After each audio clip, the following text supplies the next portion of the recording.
Alright, so this is the final chapter of My Hero Academia, and in it there's a time skip of about 8 years where Izuku eventually goes on to become a teacher in UA, but he's also straight up quirkless. Like the final remaining embers that he had from One For All dissipated completely, and now he's just like a regular person again. Which makes sense because, you know, the story is coming full circle and bookending on Izuku starting off quirkless and then ending quirkless. Same thing with All Might. All Might was born quirkless just like Izuku, and he finished off his career quirkless as well. They kind of just took the One For All quirk, buffed it up, got it to the point of where it was strong enough to defeat All For One, and then it just went away. And they were done their job. Other than that, we see like a few resolutions to other lingering storylines and other minor character developments throughout this chapter. Like for example, Uraraka winds up opening up like this quirk counseling project to help others with like conflicting quirks or mental health issues from their quirks or whatever. This is inspired by her fight and story with Toga, of course. And aside from that, it seems like all of the heroes from Class 1A and some from Class 1B all become big successful heroes. Like most of them probably in the top 10. I'm not really sure how the Billboard rankings are working right now because they like revamped them in the previous chapter to include not just like quote unquote superheroes, but people who contribute to hero stuff as well. But it's kind of implied that most of them are in the top rankings and a lot of them are like straight up just famous, like Tokoyami for example. I mean, most of these characters probably would be famous anyway considering their contributions in the final war, but still. There's also this very short storyline in the chapter featuring like this new kid by the name of Dai who has like this bizarre quirk where he can like manifest plates from his hair. He wants to become a hero and he's unsure if he'll be able to, you know, given how weird his quirk is, but Izuku ensures him that, you know, you definitely can become a hero with that, which is also coming full circle to All Might telling him that he can be a hero in the beginning of the series. Well, kind of. At first he told him no, but then he gave him One For All. We also don't get any relationship resolutions as far as I'm aware. Like we never find out if any of the students get together. Namely like Izuku and Uraraka, like nothing is really made of anything. It's interesting.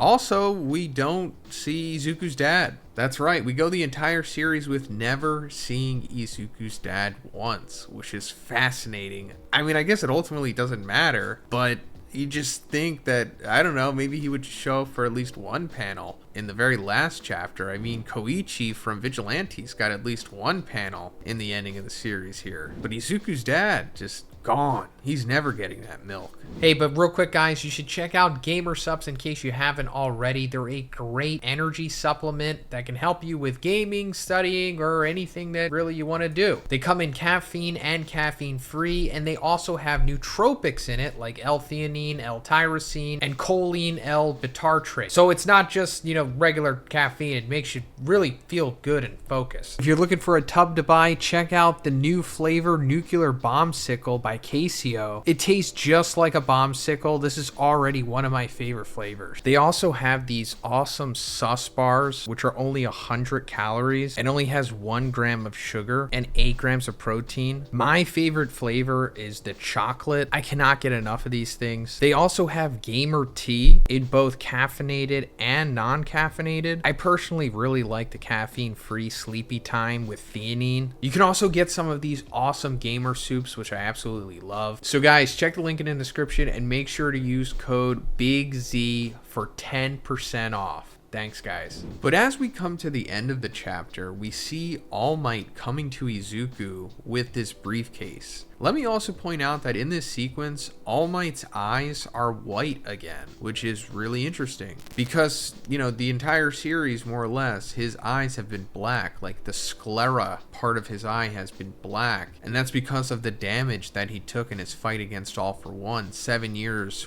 from the start of the story. Because, you know, of course, originally he had white eyes, as we saw in some flashbacks, but also in the flashback in the beginning of the first My Hero movie when he like goes to America. But then after his fight with All For One, where he takes that damage getting stabbed in the abdomen, they became like black. And now for some reason 8 years after the final war, his eyes are white again. Maybe there was some kind of advance in technology or medicine, or he just got better over time or something because All For One is finally dead. Not really sure, but I thought it was a nice little touch here at the end.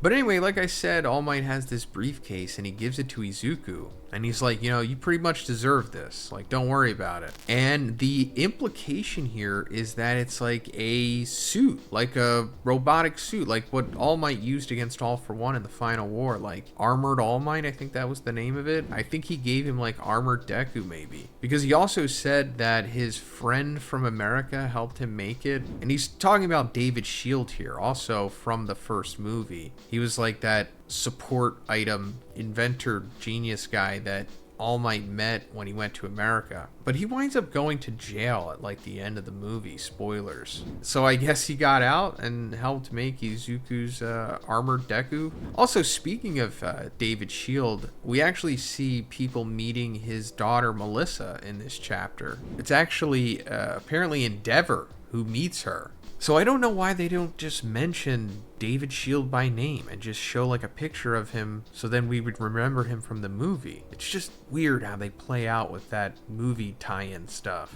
But going into the very final panel of this chapter, we see all of the Class 1A students, I guess as adults, in like their prime outfits and style and everything. And it says this is the story of how we will continue to reach out. And we see Izuku like with this cool looking armor suit thing. And I guess that's what he was given by All Might. Now, I also want to go over all of Class 1A's like prime outfits here. But given that there's 21 of them, I'm going to have to make another video about this. So I'll probably put that up next week. But I mainly just want to talk about Izuku's here because it looks great. Like, I hope that we get more art of this, like from all angles. It also makes you wonder, like, how powerful does this make Izuku? Does it make him as powerful as, like, All Might was? I mean, he's probably even more powerful than that. Because All Might says that technology evolves just like quirks, and that the data from Izuku's fight with All For One 8 years ago opened up many possibilities. So yeah, that's 8 years of technological advancement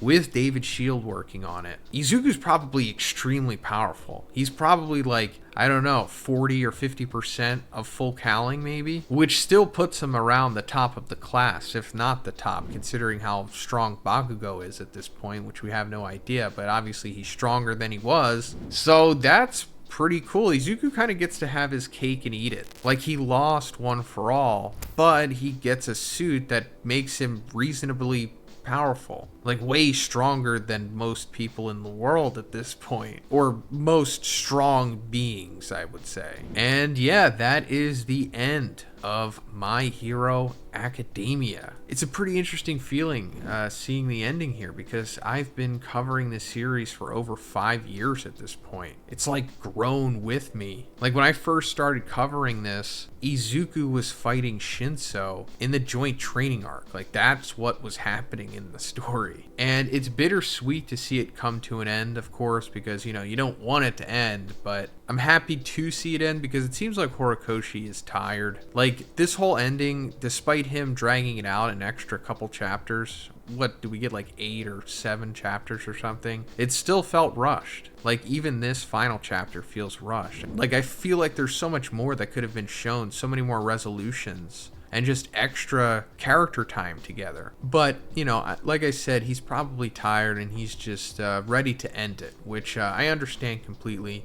He has been doing this for over 10 years now. But aside from that, I thought the ending was fine. It wasn't a bad ending. I wasn't really expecting much. So it's, you know, it is what it is. It's just bittersweet because it's kind of ending on a note where there could be a whole other series, you know? Like, it's far from over. Like, what about even the Quirk Singularity? Hasn't been resolved at all. Like, their world is, in theory, eventually going to self-destruct when quirks get too strong in mass numbers. Like, they're only like 100 years away from that happening, maybe even less than that. And that was kind of just forgotten about, which is interesting. But maybe there is more to this story, because apparently Horikoshi said that there's going to be like a big My Hero announcement, and it's scheduled for August 5th at 6 p.m. Japanese time. So as of this recording, that's going to be next week. So I don't want to get everybody's hopes up, but, you know, it is possible that this announcement here is going to talk about a sequel series. Like, it's not uncommon for big, you know, series to have that. Like, we saw it with Naruto.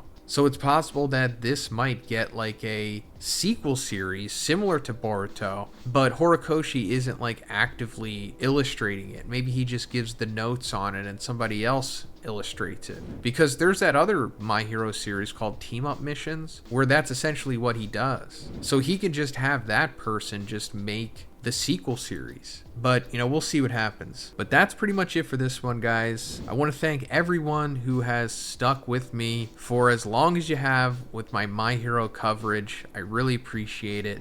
And, you know, we will go on to a new series after this. I'm going to make a follow-up video as to the next series that I'm probably going to be covering to replace My Hero. So look out for that. And, yeah, have a great day, guys. See you in the next one.